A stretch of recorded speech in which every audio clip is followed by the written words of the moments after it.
نريد أيها الإخوة العودة الصادقة إلى الله، شيبا وشبانا، رجالا ونساء، عمارة المساجد بالطاعة، تنظيف البيوت من المعاصي، تنظيف القلوب من الحقد ومن الحسد ومن البغضاء. لقد دب الحسد الآن بين الناس، جيوبهم مملوءة وبطونهم مملوءة وثلاجاتهم مملوءة ومخاويلهم مملوءة وقلوبهم مملوءة حقد وحسد. إيش هذا يا إخواني؟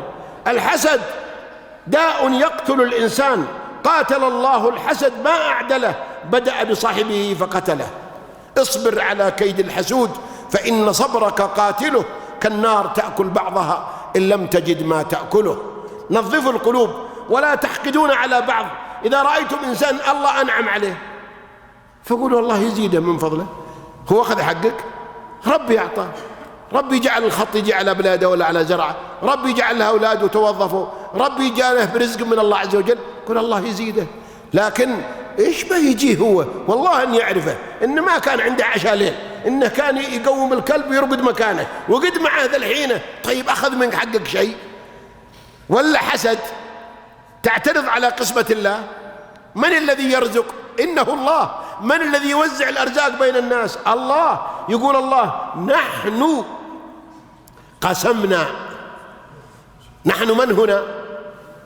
الله واحد، لكن يقول نحن للتعظيم، مثل ولله المثل الأعلى. الملك الآن في المرسوم الملكي إيش يقول؟ يقول أنا عبد الله بن عبد العزيز، يقول نحن رغم أنه واحد لكن للتعظيم. نحن أي الله، مرسوم إلهي. قسمنا، قسمنا فعل ماضي يعني منتهي المسألة. والله لو تطرد طرد الوحوش ما تلقى إلا اللي مكتوب لك. يقول والله أيمانا مكررة ثلاثة من يمين بعد ثانيها، لو أن في صخرة صم ململمة في البحر راسية ملس نواحيها رزقا لعبد براه الله لانفلقت حتى تؤدي إليه كل ما فيها. النفس تجزع أن تكون فقيرة، والفقر خير من غنى يطغيها، فغنى النفوس هو العفاف، فإن أبت فجميع ما في الأرض لا يكفيها. شوفهم الآن أغنياء ولكن تسأله يقول والله الأمور صعبة والعمولة والله نقصة والسيولة ما عندنا، وتشوفه كأنه فقير.